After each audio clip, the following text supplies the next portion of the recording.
호주 멜버른, 한국에 간다고? 한국에 가면 나을 수 있대. 인터넷에서 요즘 좋아졌다는 글들이 정말 많아. 말도 안 되는 소리 하지 마. 그런 거를 한다고 낫는 게 말이나 돼? 안녕하세요. 저는 조이입니다. 전 호주 멜버른에서 지내고 있었는데요. 건강이 좋지 않아서 한국에 방문하게 되었습니다. 어떤 한 기사 때문에 한국에서 치료를 받으면 희망이 생긴다는 이야기를 들었기 때문이었는데요. 그래서 얼마 전에 남편과 다투었습니다. 저희는 결혼한 지 얼마 되지 않은 신혼부부인데 제가 출산 후 급격히 건강이 안 좋아졌기 때문에 서로 많이 다투고 신경질적이었습니다. 그래서 얼마 전에 다투기도 했었죠. 모든 것이 시작된 서울에 도착한 순간으로 돌아가 보겠습니다. 북적이는 도시, 지구에 떨어진 별처럼 반짝이는 불빛, 잠들지 않는 도시의 윙거리는 소리를 상상해 보세요. 신비로우면서도 활기찬 도시. 바로 서울이 바로 여러분을 위한 도시입니다. 인천공항에 처음 발을 내딛었을 때 설렘과 걱정이 뒤섞인 감정을 느꼈습니다. 서울은 수년간 저를 괴롭혀온 자가면역 질환의 치료법을 찾을 수 있는 마지막 희망이었기 때문입니다. 호주에서는 온갖 방법을 다 써봤지만 효과가 없었습니다. 그래서 저는 집에서 반나절이나 떨어진 낯선 도시에서 해답을 찾고 있었습니다. 서울에서 가장 먼저 눈에 들어온 것은 서울의 에너지였습니다. 생동감 넘치는 도시였죠. 고층 빌딩이 하늘을 찌르고 각계각층의 사람들이 거리를 바쁘게 오갔습니다. 압도적이었지만 좋은 의미에서 좋았어요. 첫 번째 방문지는 한의학 전문 병원으로 유명한 곳이었어요. 사전 조사를 통해 한국이 양의학과 한의학의 전통, 치료법을 결합한 것으로 유명하다는 것을 알고 있었기 때문입니다. 의사들은 친절하고 인내심을 가지고 치료 계획의 모든 단계를 설명해 주었습니다. 단순히 한의학만 이용하는 게 아니라 양의학의 기계들과 한의학의 치료 방법을 결합한 것들이었어요. 그들은 균형과 조화에 대해 이야기했는데 건강이라는 맥락에서 저에게는 생소한 개념이었습니다. 이곳의 의사들은 제 증상만 보지 않고 몸과 마음, 정신 등 전인적인 면을 보았습니다. 제가 가장 먼저 배운 것 중 하나는 한의학에서 음양의 철학과 기 에너지 흐름의 개념이었습니다. 정말 흥미로웠어요. 의사들은 이러한 에너지의 불균형이 어떻게 질병으로 이어질 수 있는지, 그리고 균형을 회복하기 위한 치료법이 무엇인지 설명해 주었습니다. 저는 제가 지금까지 저희 체질과 얼마나 안 맞는 삶을 살아왔는지 반성했어요. 제 치료 요법에는 침술이 포함되었는데 처음에는 회의적이었습니다. 왜냐면 들어오면서 머리에 바늘이 찔린 사람을 봤거든요. 하지만 침술은 기적과도 같았습니다. 특정 혈자리에 침을 놓았을 때 거의 아프지 않았습니다. 그 대신 몇 년 동안 느껴보지 못한 해방감과 이완감을 가져다 주었습니다. 세션이 끝나면 종종 부항 요법을 받았는데 활력을 되찾은 기분이 들었습니다. 그 다음에는 한약을 처방받았어요. 저는 각각 고유한 치유력을 지닌 다양한 허브, 뿌리, 식물을 소개받았습니다. 인삼이 주로 들어간 한약을 먹었는데 신기했어요. 어떤 화학작용이 이루어지는 게 아닌데도 매일 아침 일어날 때의 활력이 달려졌거든요. 제 치료에서 가장 큰 영향을 미친 것 중 하나는 마음챙김과 명상이었습니다. 저는 호흡에 집중하고 그 순간에 존재하는 법을 배우는 세션에 참석했습니다. 처음에는 마음이 항상 바빴기 때문에 힘들었습니다. 하지만 연습을 거듭하면서 이전에는 경험하지 못했던 평화로움과 명료함을 찾았습니다. 마음이 점점 평온해지는 것을 느낄 수 있었어요. 청계천을 따라 처음 걸었던 기억이 납니다. 서울 한복판의 아름다운 개울을 따라 걸으며 깊은 대화를 나누는 사람들도 있었고 평온함을 즐기는 사람들도 있었죠. 불과 몇 걸음 떨어진 번잡한 거리와는 극명한 대조를 이뤘습니다. 그때 저는 서울이 현대적이면서도 전통적이고 빠르게 변화하면서도 고요한 대조적인 도시라는 것을 깨달았습니다. 음식은 저에게 모험이 되었습니다. 김치, 비빔밥, 불고기를 먹어봤어요. 각각의 요리는 풍미가 폭발적이었고 제가 한식을 얼마나 좋아하는지 놀랐어요. 단순히 맛을 떠나 한국인들은 고기뿐만 아니라 야채와 단백질까지 한 끼에서 모두 섭취하고 있었습니다. 한의학 선생님께서 말씀해 주신 것처럼 얼마나 균형을 중요시하는 나라인지 알 수가 있었어요. 이곳에서 음식은 단순한 생계 수단이 아니라 문화의 일부이자 사람들과 소통하는 방식이었습니다. 저는 또한 도시의 풍부한 역사를 탐험했습니다. 경복궁은 그 장엄한 아름다움에 숨이 멎을 것 같았습니다. 경복궁을 거닐면서 마치 과거로 돌아간 듯한 기분이 들었습니다. 조선 왕조에 대해 배웠고 그 역사가 오늘날 한국 문화에 얼마나 많은 영향을 미치고 있는지 알게 되었죠. 하루가 일주일이 되고 몇 주가 지나면서 저는 서울과 사랑에 빠지게 되었습니다. 건강도 느리지만 확실하게 좋아지고 있었고 정신도 맑아지고 있었습니다. 서울은 제가 상상하지 못했던 방식으로 저를 치유해주고 있었습니다. 현대와 전통의 조화, 낯선 사람들의 친절함, 문화의 아름다움 등 모든 것이 제 치유 과정의 일부였습니다. 서울에서 저는 힐링이 단순히 몸만 치료하는 것이 아니라 영혼에 영양을 공급하는 것이라는 것을 배웠습니다. 그리고 다음 여정을 준비하면서 서울은 언제나 제 마음속에 특별한 장소가 될 것이라는 것을 알았습니다. 치료를 통해 건강이 개선되는 것을 느끼기 시작했습니다. 끊임없는 피로가 서서히 새로운 에너지로 바뀌고 있었습니다. 증상의 빈도가 줄어들고 몸과 마음이 모두 강해졌다고 느꼈습니다. 하지만 저를 놀라게 한 것은 신체적 치유만이 아니었습니다. 한의학의 전인적 접근 방식, 즉 한의학이 사람을 전체적으로 바라보는 방식이었습니다. 한의학은 단기적인 치료가 아니라 장기적인 건강을 추구했습니다. 제 몸에 기울이고 몸의 신호를 이해하고 몸을 존중하는 법을 배웠습니다. 서울에서 여행을 계속하면서 건강과 치유에 대한 관점이 바뀌었습니다. 의학은 단순히 약과 시술이 아니라 생활습관, 균형, 조화에 관한 것이라는 것을 깨달았죠. 그리고 한의학은 저에게 균형 잡힌 삶의 기술을 가르쳐 주었습니다. 서울에 살면서 전통시장과 한약방을 자주 방문했습니다. 그중 한 시장에서 따뜻한 미소와 지혜로 반짝이는 눈빛을 가진 원로 한약사 주인분을 만났습니다. 그는 저에게 다양한 한국 전통 치료법을 소개하고 자신의 삶과 자신이 도왔던 사람들에 대한 이야기를 들려주었습니다. 또한 치유에 있어 정서적 교감과 연민을 강조하는 한국의 정이라는 개념에 대해서도 알려주었습니다. 그는 마음과 감정이 병의 근원이고 믿었습니다. 우리는 종종 자연과 인간 사이의 조화의 중요성과 현대 생활이 때때로 이러한 균형을 깨뜨리는 방식에 대해 이야기를 나누었습니다. 특히 어느 날 한약방 주인분과 북한산 국립공원을 산책하던 날이 기억에 남습니다. 우거진 숲 사이를 걸으며 여러 식물을 가리키며 약효에 대해 설명해 주셨죠. 자연 한가운데에 있는 살아있는 약국이었습니다. 그는 자연을 존중하는 것의 중요성과 자연이 우리에게 주는 혜택에 대해 이야기했습니다. 저는 이 도시 한가운데서 이렇게 자연을 경험하게끔 해준 서울에 감사함을 느꼈어요. 우리의 우정은 차분한 허브차 한 잔을 마시며 시작되었습니다. 제가 향기로운 차를 마시면서 김 원장은 한의학의 원리에 대해 이야기해주곤 했습니다. 그는 기 에너지의 개념과 그것이 몸을 통해 어떻게 흐르는지에 대해 소개했습니다. 스트레스, 식습관, 생활습관 같은 외부 요인이 어떻게 기의 흐름을 방해하여 질병으로 이어질 수 있는지 설명해 주셨죠. 그의 가르침은 단순한 의학적 조언이 아니라 인생의 교훈이었습니다. 우리의 대화는 종종 인생과 철학에 대한 토론으로 이어졌습니다. 김 선생님은 자연과 더불어 조화롭게 사는 것을 중요하게 생각하셨어요. 그는 저에게 깊은 애정과 애착을 뜻하는 한국적 개념인 정에 대해 가르쳐 주었습니다. 또한 호주에서 온 저와 선생님이 이렇게 만난 것도 다 우연히 겹친 결과라면서 놀랍지 않냐고 말씀하셨어요. 이러한 대화를 통해 저는 서울과 호주라는 전혀 다른 곳에 살고 있지만 한국과 제가 얼마나 연결되어 있는지 느낄 수 있었어요. 건강이 계속 좋아지면서 저를 치유하는 것은 단지 치료와 약초가 아니라는 것을 깨달았습니다. 그것은 제가 맺은 관계, 제가 받아들인 문화, 그리고 제가 형성한 우정이었습니다. 김 원장은 저에게 치료사 이상의 존재였고 한국의 마음을 보여준 친구였습니다. 그를 통해 진정한 치유는 몸과 마음, 정신이 모두 포함된다는 것을 알게 되었습니다. 그는 건강뿐만 아니라 삶의 모든 측면에서 균형의 중요성을 가르쳐 주었습니다. 한국에서의 여정을 계속할 준비를 하면서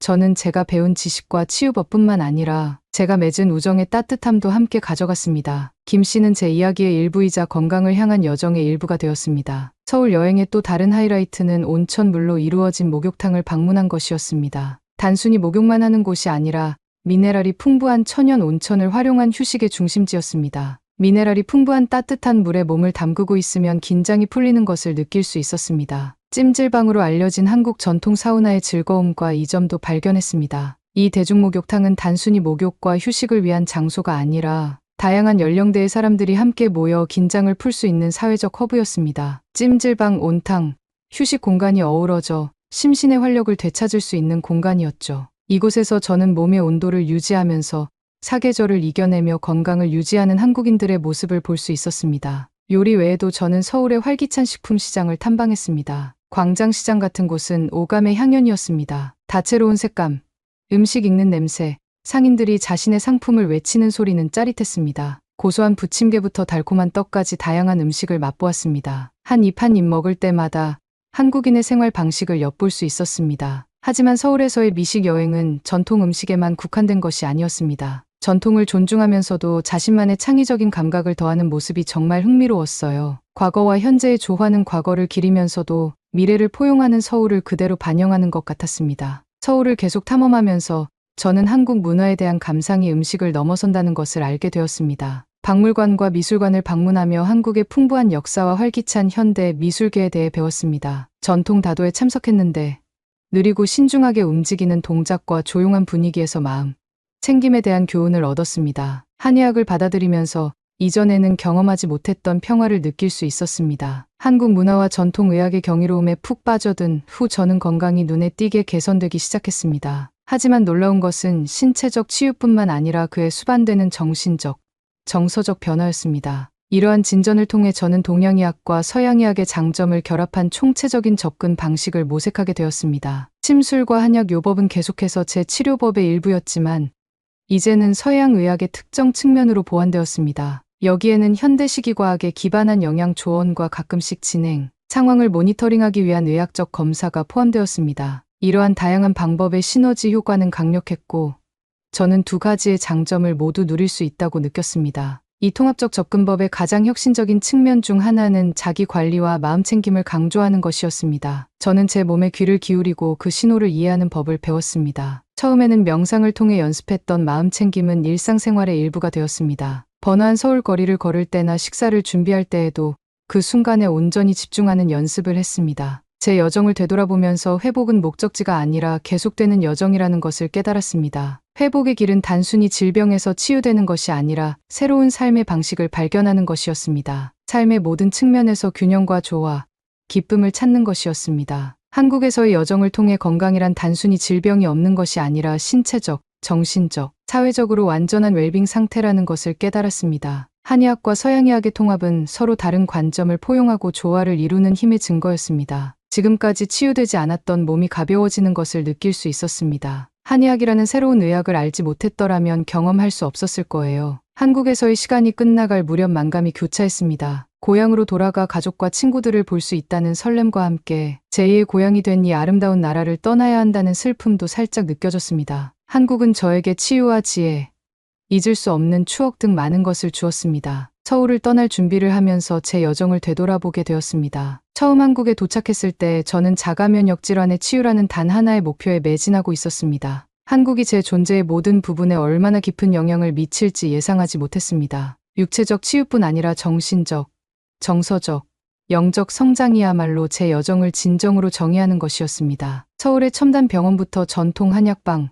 명상 세션, 활기찬 시장까지 모든 제 회복에 기여해주는 것이었습니다. 자가면역 질환의 경우 관리가 가장 중요한데 저는 수많은 병원을 다녔다가 서울에 와서야 제 병에 대해 이해할 수 있었던 것입니다. 가장 중요한 깨달음 중 하나는 건강에 대한 관점이 달라졌다는 것이었습니다. 진정한 건강은 몸뿐만 아니라 마음과 정신의 균형이라는 것을 알게 되었습니다. 조화와 균형을 중시하는 한국 문화는 저에게 건강을 바라보는 새로운 시각을 보여주었습니다. 짐을 싸면서 기념품뿐만 아니라 허브차, 일기장, 그리고 가장 중요한 추억과 교훈 등 제가 수집한 보물들을 꼭 챙겨야겠다고 생각했습니다. 제 마음과 머릿속에 묻어둔 한국의 한 조각을 가지고 돌아가는 것이었습니다. 호주로 돌아가는 여정은 성찰의 시간이었습니다. 한국에서 배운 교훈을 어떻게 고국에 돌아가서 제 삶에 녹여낼지 생각했습니다. 한국 문화의 아름다움과 힐링의 지혜를 사랑하는 사람들과 나누고 싶었습니다. 마음챙김 수련을 계속하고 한식을 식단에 포함시킬 계획을 세웠습니다. 한국에서 찾은 균형과 조화는 제 삶에서 유지하기로 결심했던 것들이었습니다.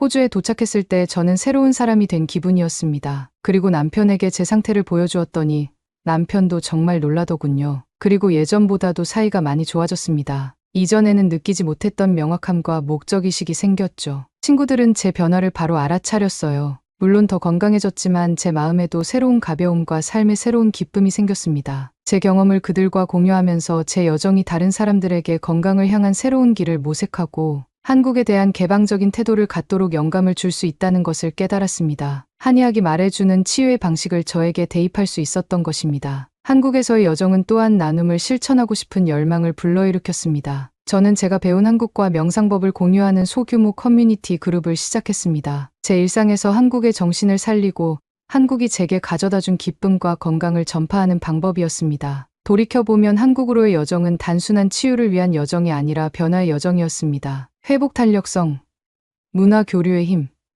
전인적 건강의 중요성에 대해 배웠습니다. 한국은 제 몸만 치유한 것이 아니라 영혼까지 치유해 주었습니다. 이번 사연은 여기까지입니다. 다음 사연으로 넘어갈 건데요. 꼭 다음 사연도 봐주셨으면 좋겠습니다. 서울 시내 길거리에서 캐나다에서 온 여학생이 교통사고가 날 뻔했습니다. 운전자는 잔뜩 화가 났고 외국인 여학생은 이럴 수는 없다는 듯이 머리를 부여잡고 부정하고 있는데요. 착실히 거리를 건너던 사람들이 외국인 여학생 옆으로 차분하게 걸어옵니다. 도대체 이 여성을 두렵게 했던 것은 무엇일까요? 안녕하세요. 저희 부모님은 캐나다 지역에서 작은 가게를 하고 있어요. 부유하진 않은 집안이지만 부모님은 다행히 교육열이 강하신 분들이었고 저를 의과대학에 보내주셨어요. 저는 의과대학에 다니면서도 결국에는 캐나다에 정착해야 하니까 방학 때마다 여행을 많이 다녔는데요. 그러다가 방학 때만 하는 교환학생 프로그램을 신청하게 되었어요. 캐나다는 워낙 추운 나라라 사계절이 뚜렷하다는 일본에 가고 싶었는데 아니 글쎄 이번 학기에는 일본 교환학생이 없다고 하는 거예요. 학기가 새로 시작되면 어떻게 될지 몰라서 저는 어떻게든 아시아 지역에 가보겠다는 일념으로 한국이라는 나라의 교환학생을 신청하게 되었어요. 그런데 교환학생을 신청하면서 깜짝 놀랐어요. 제가 가는 시립대학뿐만 아니라 서울에만 20개가 넘는 대학이 있었어요. 세계의 선두주자라고 생각하는 파리만 해도 대학이 10개가 안 되는데 왜 이렇게 서울에는 선택지가 많지? 라는 생각을 했어요. 교환학생을 신청하면서 가장 놀랐던 점이 있어요. 매일 답장이 2시간이면 모두 와 있더라고요. 심지어 저는 영어로 메일을 보내는 건데도 말이에요. 오히려 지금 다니고 있는 캐나다 대학이 서류 떼주는 시간이 더 오래 걸렸어요. 서울에 도착해서 인천공항에 웅장함에 놀랐어요. 지하철을 타려고 하는데 와 저는 그렇게 깨끗한 지하철은 처음 봤어요. 저는 캐나다 사람인지라 아무래도 미국에 자주 가봤었거든요. 미국 지하철을 경험해본 분이 계실지 모르겠지만 저는 지하철이 이렇게 깨끗하고 쾌적할 수 있다는 걸 그날 처음 알았어요. 미국 지하철은 오줌 냄새와 함께하는 여정이거든요. 한국 지하철은 깨끗할 뿐만 아니라 와이파이도 엄청 잘 됐어요. 그리고 기숙사에 도착하면서 본 풍경은 놀라움의 연속이었어요. 캐나다는 건물과 건물 사이의 거리가 넓은데 여기는 건물이 엄청 높고 심지어 유리로 되어 있는 건물까지 있더라고요. 그렇게 무사히 대학교에 도착해서 제 한 달간의 여정이 시작되었어요. 정말 놀랐던 건 쿠팡의 배송 시스템이었어요. 제가 먹고 싶은 거나 당장 필요한 게 있으면 다음날 바로 문 앞에 생필품이 놓여 있었어요. 캐나다에서는 이건 상상도 못할 일이거든요. 아니 근데 물류센터가 집 바로 옆에 있는 것도 아니고 이게 어떻게 가능한 일이죠? 이거 말고도 한국 사람들은 세상에서 제일 잘 노는 사람들일 거예요. 저는 인생에서 그렇게 재미있는 파티가 있다는 걸 처음 알았어요. 다 같이 테이블에 앉아 있는데 누구 하나 소외되는 사람이 없이 게임들을 막 하더라고요. 이게 사실 한글 배우는데 도움이 많이 됐어요. 이걸 술게임이라고 한대요. 제가 2주 정도를 지내다가 제 룸메이트가 제 안경을 밟는 일이 있었는데요. 캐나다에서 안경을 한번 맞추려면 병원에 갔다가 안경점에 가서도 며칠을 기다려야 하는데요. 그게 또 얼마나 비싼지 한국 사람들은 캐나다에 들어와서 안경점 열어야 할 거예요. 시력을 그 자리에서 재주고 안경을 2시간이면 맞춰준다는 거예요. 저는 이틀인데 농담하는 줄 알았어요. 그래서 상큼하게 이틀 뒤에 오라는 거죠. 라고 물어봤더니 2시간 뒤에 오세요. 이틀 동안 안경 안 쓰세요? 라고 하시더라고요. 그래서 친구랑 시내를 돌아다니면서 붕어빵도 사 먹고 호떡도 사 먹었어요. 한국에는 맛있는 게 얼마나 많은지. 갑자기 옛날에 캐나다 시내에서 타코야키를 사 먹었는데 완전 죽인 기억이 있어서 짜증났어요. 근데 붕어빵은 한국 어디를 가도 참 맛이 있어요. 가격도 싸고요. 2시간 뒤에 가니까 정말로 안경이 다 되어 있었어요. 심지어 안경이 일상생활을 유지하기에 어려우면 AS 서비스도 해준다고 하시더라고요. 한국인의 서비스는 도대체 어디까지죠? 저는 돈을 받는 줄 알았는데 돈도 받질 않으신다고 하시더라고요. 왜 다른 나라 사람들은 이렇게까지는 하지 못할까요? 캐나다에서는 맨날 안경을 공장에 보내서 만들어야 된다고 하던데 어떻게 한국에서는 바로바로 해줄 수 있는 거냐고 물어봤더니 애초에 여분 렌즈를 다 구비해 두신다고 하시더라고요. 한국 안경사들은 그걸 테의 모양에 맞게 다 자를 수 있다고 하시면서요. 제가 캐나다에서 의료 실습을 나가면 돈이 없어서 결국 발걸음을 돌리시는 분들을 종종 보게 되는데요. 이것도 사실 북미와 남미를 통틀어서 가장 복지가 잘 된 나라가 캐나다예요. 그런데 한국에서 제가 어느 날 배가 너무 아파서 병원에 가게 될 일이 생겼어요. 저는 외국인이고 비용이 너무 걱정이 됐었는데요. 약까지 다 해서 5만 원도 안 되는 돈으로 처방을 받았어요. 심지어 한국인들은 더 싸게 진료를 받는데요. 평소에 건강보험이라는 비용을 미리 내두어서 그걸 진짜 아플 때 이용할 수가 있는 거예요. 미래 의사로서 여기에 있는 간호사와 의사들은 정말 사명감이 투철하고 환자들을 돈 생각하지 않고 진심으로 돌볼 수 있겠다는 생각에 부러웠어요. 영상통화로 엄마한테 사실 아팠다가 약을 먹고 나았다고 말했더니 외국에 보내놓고 걱정됐는데 잘 살고 있는 것 같다며 눈물을 흘리시더라고요. 그리고 부러워하셨어요. 심지어 저는 한국에서 머리색도 바꾸고 파마도 했어요. 캐나다에서 미용실은 머리를 자르는 것만 해도 5만 원 정도는 써야 하거든요. 근데 한국 친구들을 보니까 2~3달에 한 번씩은 미용실에 가는 거예요. 심지어 머리만 자르는 게 아니라 파마도 하고 한국인인데 노란색으로 탈색도 하더라고요. 저는 그냥 한국인들은 다 돈이 많나 봐 하고 부러워하고 있었는데 친구들이 같이 가자고 하더라고요. 알고 보니 염색에 웨이브를 넣어도 10만 원이면 해결이 되는 거예요. 너무 행복했어요. 시간이 지나고 보니까 제가 일본에 가고 싶었던 적이 있었나라는 생각이 들더라고요. 한국은 이렇게 많은 문화생활을 합리적인 가격에 즐길 수 있다는 사실이 행복했습니다. 유학을 결심하는 것은 저에게 결코 작은 일이 아니었습니다. 캐나다에서 자라면서 세상은 너무나 거대해 보였고 저는 그저 큰 꿈을 가진 작은 마을 아이였어요. 부모님의 가게는 오랫동안 저의 전부였습니다. 부모님은 항상 바쁘시고 열심히 일하셨지만 제가 책을 읽고 학교 공부를 잘할 수 있도록 도와주셨죠. 그래서 부모님의 꿈이자 제 꿈이기도 한 의대에 진학하게 되었죠. 저는 일본에 가고 싶었어요. 모든 것을 보고 싶었어요. 하지만 때때로 원하는 것과는 다른 것을 얻을 수도 있죠. 그 학기에는 일본에 갈 자리가 없었어요. 정말 실망스러웠죠. 하지만 다른 아시아 국가에 도전해보는 건 어떨까 하는 생각이 들었어요. 그렇게 한국이 떠올랐어요.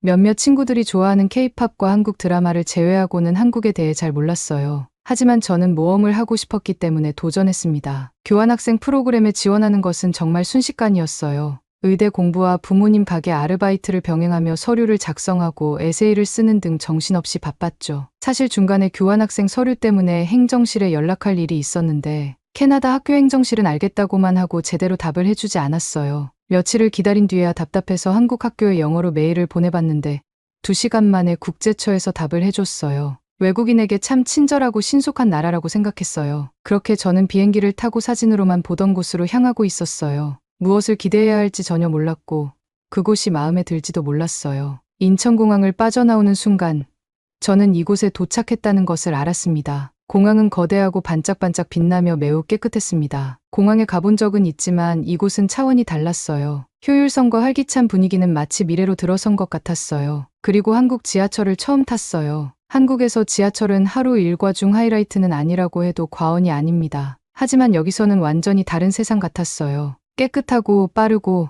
와이파이도 정말 번개처럼 빨랐어요. 여기가 정말 지하철인가?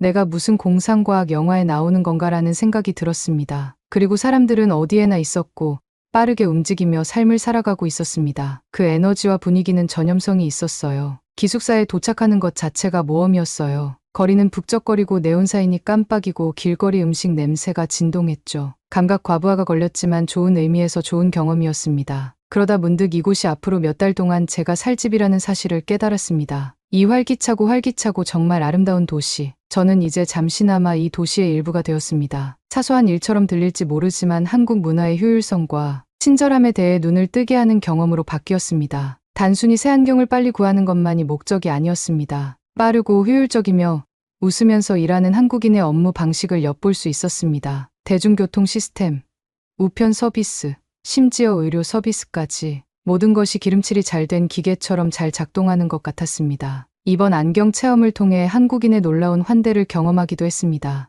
안경사 선생님은 제가 유학생이라는 사실을 알고 제가 모든 것을 이해하고 편안하게 지낼 수 있도록 최선을 다해 도와주셨어요. 단순한 비즈니스 거래가 아니라 진정한 배려와 친절의 표시였습니다. 이 안경 사건은 한국 사회의 효율성과 따뜻함을 보여준 많은 사례 중 하나가 되었습니다. 사소한 것이 얼마나 큰 차이를 만들 수 있는지, 한 나라의 일상생활에 대한 접근 방식이 저 같은 외국인에게 얼마나 깊은 인상을 남길 수 있는지에 대한 교훈을 얻었습니다. 한국에서 경험한 작고 평범해 보이는 순간이 저에게 큰 인상을 남겼습니다. 바로 길을 건널 때입니다. 네, 맞습니다. 길을 건너는 단순한 행동이었지만 한국 사람들과 그들의 문화에 대해 많은 것을 말해주었습니다. 캐나다에서는 무단횡단이 매우 흔한 일입니다. 사람들은 신호와 상관없이 틈이 보이면 바로 길을 건너는 경우가 많습니다. 하지만 한국에서는 달랐습니다. 저는 서울에서 바쁜 어느 날 아침 이 사실을 처음 알았습니다. 여느 때처럼 서둘러 횡단보도에 도착했습니다. 신호등은 빨간불이었지만 차가 오지 않았습니다. 본능적으로 앞으로 나아가기 시작했지만 멈췄습니다. 왜 멈췄을까요? 제 주변에 아무도 움직이지 않았기 때문입니다. 이게 당연한 거라고 생각한다면 당신은 한국 사람이에요. 캐나다에서는 사람, 운동, 그 다음으로 운전하는 사람이라는 우스갯소리가 있을 정도예요. 그 정도로 사람들이 무단횡단을 일삼습니다. 키 작은 마을 같은 곳에서는 차가 당연히 나를 피해갈 거라는 확신이 있어요. 수많은 사람들이 인내심을 가지고 녹색 신호가 켜지기를 기다리고 있었습니다. 밀치는 사람도 조급해하는 사람도 없었고 차분한 질서만 있었습니다. 모두가 규칙을 존중하고 서로의 공간과 안전을 존중하는 모습이 인상적이었습니다. 단순히 법을 지키는 것이 아니라 집단적인 책임감이 느껴졌습니다. 시간이 지나면서 저는 이 습관을 몸에 익히게 되었습니다. 법에 대한 존중뿐 아니라 주변 사람들에 대한 존중을 바탕으로 녹색 신호가 켜질 때까지 기다렸습니다. 작은 행동의 변화였지만 이 습관을 통해 저는 질서와 존중을 중시하는 이 사회의 일원으로서 공동체와 더 많이 연결되어 있다고 느꼈습니다. 길을 건너는 이 단순한 행동은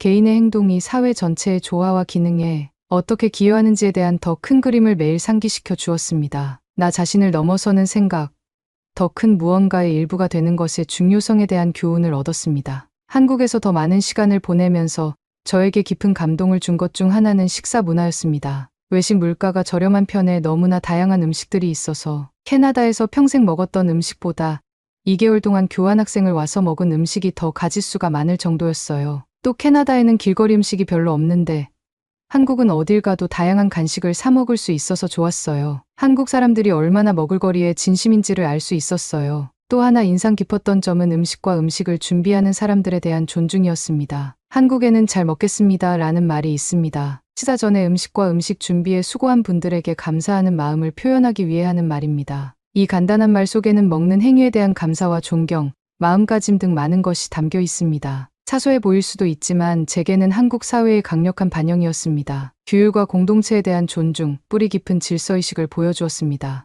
이러한 공동체적 존중과 질서의 사례를 점점 더 많이 접하면서 이것이 한국 사회의 근간이라는 것을 깨달았습니다. 혼자 사는 것이 아니라 함께 사는 것이 중요하다는 것을 깨달았습니다. 이러한 깨달음은 제 한국 생활에 큰 변화를 가져다 준 많은 것들 중 하나였습니다. 때때로 가장 심오한 교훈은 가장 단순한 행동에서 나온다는 것을 알게 되었습니다. 한국에서 길을 건너는 것은 단순히 한쪽에서 다른 쪽으로 이동하는 것이 아니라 서로 배려하고 존중하며 조화롭게 살아가는 공동체의 일원이 되는 것이었습니다. 처음 며칠은 새로운 경험의 연속이었어요. 발음할 수 없는 음식도 먹어보고 셀 수 없을 만큼 길을 잃기도 하고 세계 각지에서 온 사람들을 만났죠. 마치 꿈속에서 사는 것 같았고 매일 새롭고 흥미로운 일들이 벌어졌습니다. 서울은 캐나다와는 전혀 달랐고 바로 그 점이 놀라웠어요. 색다르고 새롭고 제게 꼭 필요한 곳이었죠. 제 모험은 이제 막 시작되었고 앞으로 어떤 일들이 펼쳐질지 기대가 되었습니다. 캐나다로 돌아가는 비행기에서 저는 그리움만을 가지고 있었어요. 한국에서의 이 즐거움을 캐나다로 돌아가서 잊어버릴 수 있을까 하는 불안한 마음만 가지고 비행기에 올랐어요. 저는 시간이 지난 지금도 한국에서의 삶만 그리워하면서 삽니다. 한국은 제 삶의 원동력이 되어 주었어요. 마지막 사연입니다. 마지막 사연도 꼭 끝까지 시청해주세요. 이 이야기는 의심과 꿈으로 가득 찬 캐나다의 한 젊은 대학생이 인생을 바꿀 결정을 고민하는 것으로 시작됩니다. 이 학생은 항상 세상을 탐험하고 새로운 경험을 쌓으며 시야를 넓히는 것을 꿈꿔왔습니다. 하지만 한국에서 교환학생으로 공학을 공부할 수 있는 기회가 주어졌을 때 불확실성과 의심의 물결이 그녀를 덮쳤습니다. 익숙한 캐나다 집을 떠난다는 것은 결코 쉬운 결정이 아니었습니다. 가족, 친구, 고국의 안락함으로부터 수천 마일 떨어진 곳에 있다는 생각에 그녀는 설렘과 두려움이 뒤섞인 감정을 느꼈습니다. 언어 장벽, 문화적 차이, 피할 수 없는 향수병 등 앞으로 닥쳐올 어려움을 감당할 수 있을지 궁금했습니다. 하지만 마음속에서 소용돌이치는 모든 의심에도 불구하고 그녀의 꿈은 훨씬 더 강력했습니다.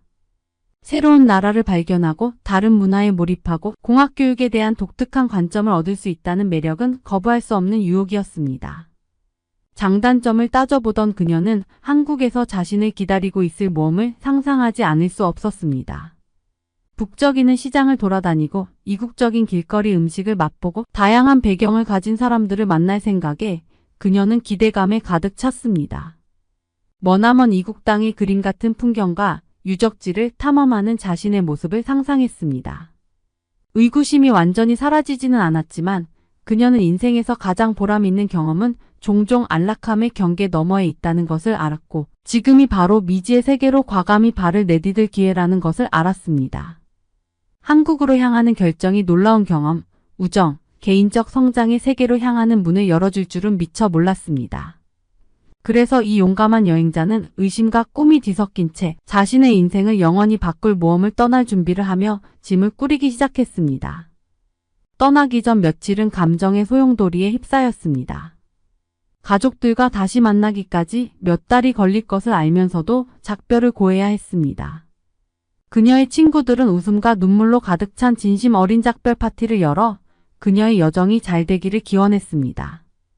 포옹과 악수는 그녀가 남겨두고 떠나야 할 삶과 앞으로의 불확실성을 상기시켜 주었습니다.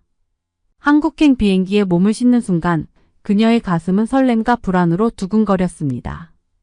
긴 비행시간 동안 그녀의 마음을 흐리게 했던 의심이 다시 떠올랐습니다. 영어가 모국어가 아닌 나라에서 효과적으로 의사소통을 할 수 있을까? 너무 다른 문화의 관습과 전통에 적응할 수 있을까? 비행기가 인천공항에 착륙하는 순간 용감한 캐나다 학생의 가슴에 짜릿함이 밀려왔습니다. 비행 내내 그녀를 괴롭혔던 의구심은 외국 땅을 밟는 순간 사라지고 분주한 대한민국의 수도 서울에서 펼쳐질 모험을 받아들일 준비가 된 것 같았습니다. 공항 자체는 현대성과 효율성의 경이로움 그 자체였으며 기술 강국으로서의 한국의 명성을 증명하는 듯 했습니다. 자동 입국 심사 키오스크는 입국 절차를 간소화했고 한국어에 능통하지 않음에도 불구하고 공항을 쉽게 탐색할 수 있다는 사실에 감탄했습니다. 처음 택시를 타고 북적이는 서울의 거리를 달리는 것은 그 자체로 모험이었습니다. 서울의 스카이라인은 현대적인 고층 빌딩과 역사적인 건축물이 어우러진 매혹적인 풍경이었죠. 네온사인이 밤을 환하게 밝혔고 늦은 시간에도 거리는 활기로 가득했습니다. 한 학기 동안 머물 숙소는 활기찬 동네의 아늑한 아파트였습니다. 작지만 아기자기한 집이었고 그녀는 곧바로 집과 같은 편안함을 느꼈습니다. 집주인은 영어를 유창하게 구사하지는 못했지만 따뜻하게 환영해 주었고 그녀가 이 동네의 일원이 된 것처럼 느낄 수 있도록 도와주었습니다. 그 다음날 그녀는 경복궁과 같은 상징적인 랜드마크를 방문하며 서울 중심부로 모험을 떠나 한국 문화의 풍부한 역사와 웅장함에 감탄했습니다. 활기찬 시장을 돌아다니며 떡볶이, 김밥과 같은 길거리 음식을 맛보며 미각의 새로운 모험을 선사했습니다. 언어 장벽으로 인해 어려움을 겪기도 했지만 한국 사람들의 따뜻함과 친근함 덕분에 그녀는 어디를 가든 환영받는다는 느낌을 받았습니다. 그녀는 필수적인 한국어 문구를 빠르게 배웠고 그 격차를 해소하려는 그녀의 노력을 높이 평가하는 현지인들에게 사랑받았습니다. 가장 기억에 남는 순간 중 하나는 덕수궁에서 수문장 교대식을 목격한 것입니다. 화려한 볼거리와 정교한 수문장 교대의식에 그녀는 경외감을 느꼈고 한국의 풍부한 문화유산에 대해 더 깊이 이해할 수 있게 되었습니다. 날이 갈수록 서울은 더 많은 매력을 드러냈습니다. 강남의 트렌디한 동네부터 남산공원의 고즈넉한 아름다움까지 그녀는 서울과 서울 사람들의 매력에 푹 빠질 수밖에 없었습니다. 서울에서의 새로운 생활에 적응해 가면서 여행 초기에 가졌던 의구심은 점점 사라지기 시작했습니다. 그녀는 자신의 학문적 성취뿐만 아니라 시야를 넓히고 마음에 지울 수 없는 흔적을 남길 수 있는 특별한 모험의 정점에 서 있다는 것을 깨달았습니다. 이 용감한 캐나다 학생의 한국 여행은 단순히 서울의 활기찬 거리를 탐험하는 것뿐만 아니라 놀라운 학문적 모험이기도 했습니다. 첫 수업에 들어섰을 때 그녀는 한국에서의 학업 경험을 정의하게 될 광경, 즉 최첨단 기술을 마주했습니다. 칠판과 오버헤드 프로젝터를 사용하던 시대는 지나가고 스마트보드와 디지털 태블릿이 중심이 되었습니다. 가장 인상적이었던 부분은 학생과 교사들이 기술을 일상생활에 자연스럽게 접목하는 모습이었습니다. 갤럭시 탭과 아이패드는 교과서만큼이나 흔하게 볼 수 있었고 학생들이 이러한 기기를 사용하여 디지털 교과서에 액세스하고 대화형 퀴즈를 풀고 그룹 프로젝트에서 협업하는 모습에 놀라움을 금치 못했습니다. 학생들은 기술의 도움으로 필요에 따라 자신의 속도에 맞춰 학습을 진행할 수 있었습니다.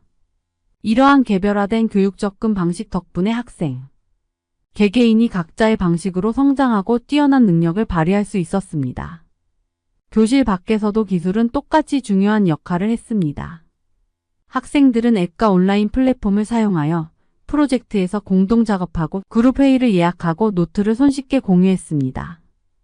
배움의 경계는 물리적 교실을 넘어 확장되었고 학생들은 이러한 디지털 플랫폼을 통해 학업과 사회생활을 원활하게 혼합하는 자신을 발견했습니다.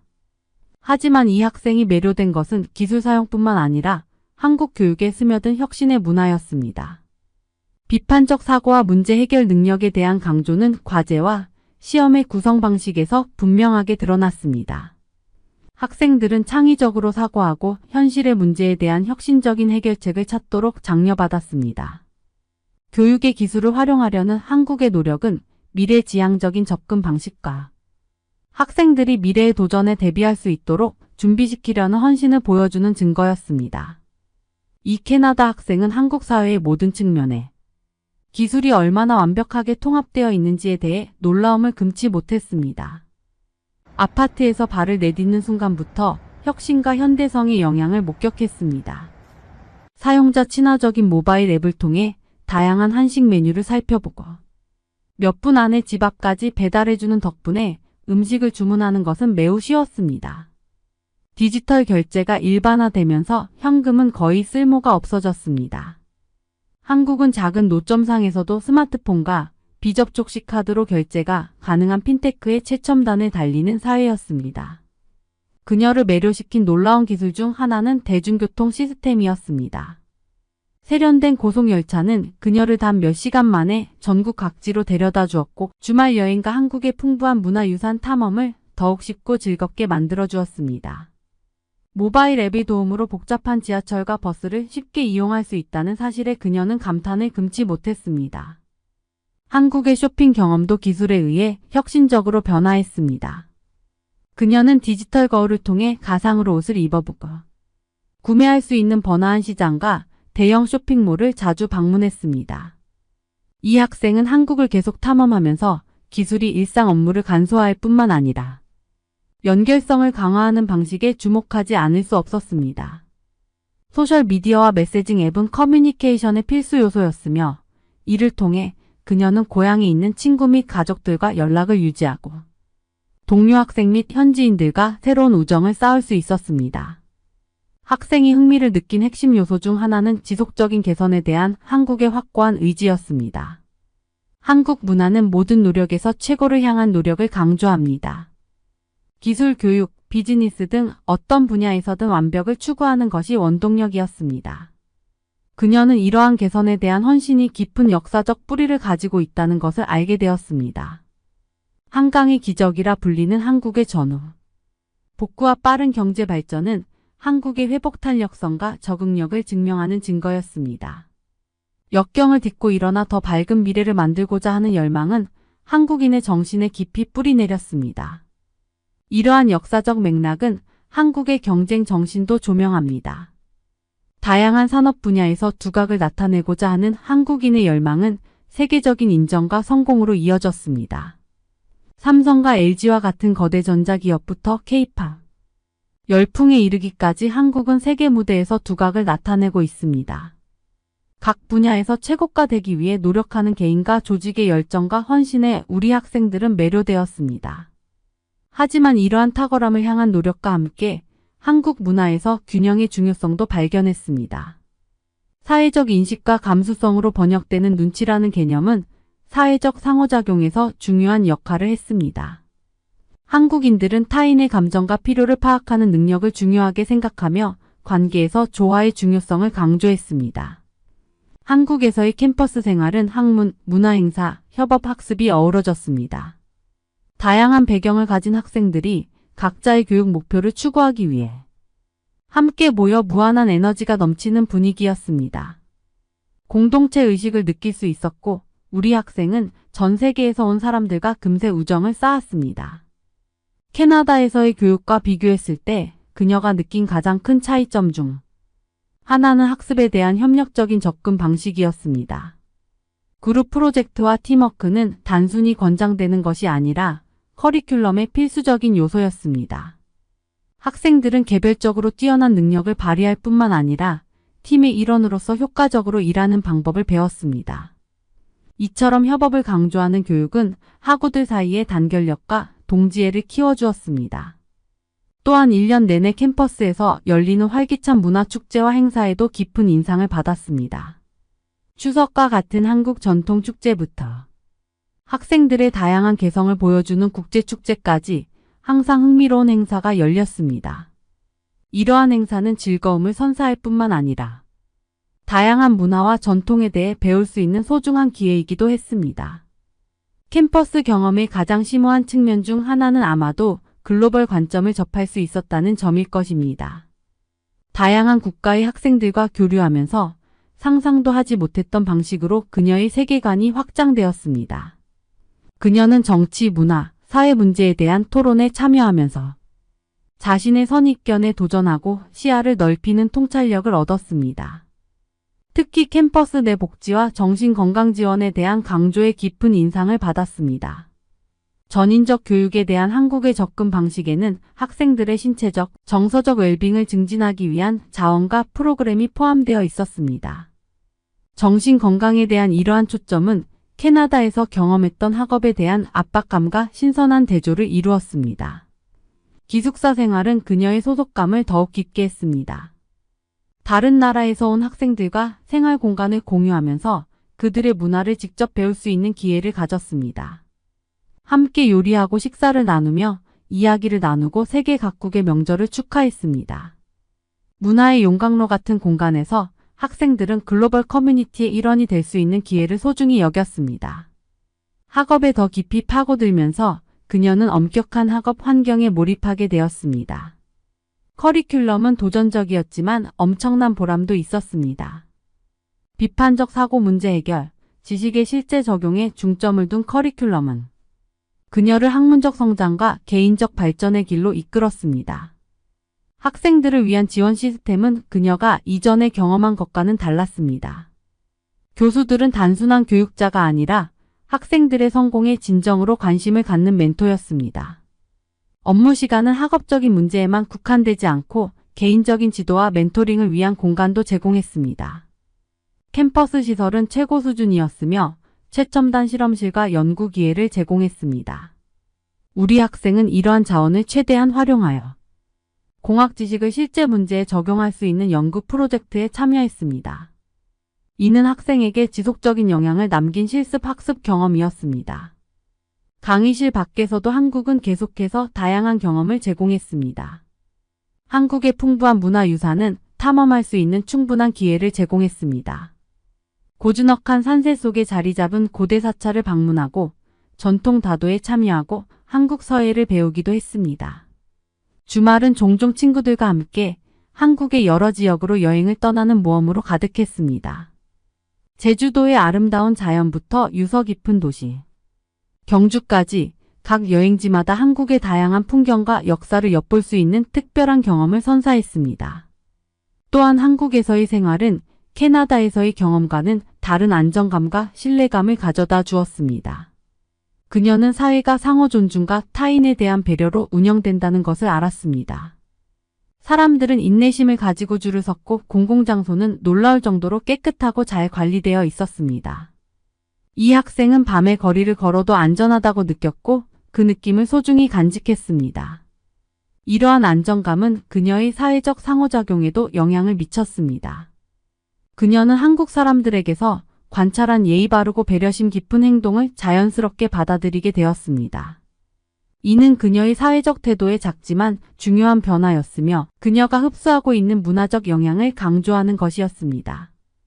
이 학생이 한국에서의 모험을 정의하는 학습과 생활의 조화로운 조화를 보여주는 증거였습니다. 그녀의 학문적 추구는 멘토의 지원과 최첨단 기술에 대한 접근으로 더욱 풍성해졌고 한국의 문화와 풍경을 탐험하면서 한국과 더 깊은 관계를 맺을 수 있었습니다. 한 그녀의 일상생활을 특징 짓는 안정감과 신뢰감을 탐구하여 그녀가 새로 찾은 고향에서 전반적인 웰빙과 만족감을 느끼는 데 기여했습니다. 오늘 마지막 사연도 끝났습니다. 오늘 사연 마음에 드셨다면 구독과 좋아요, 알람 설정 꼭 부탁드릴게요. 그럼 내일 또 찾아뵙겠습니다. 건강하세요.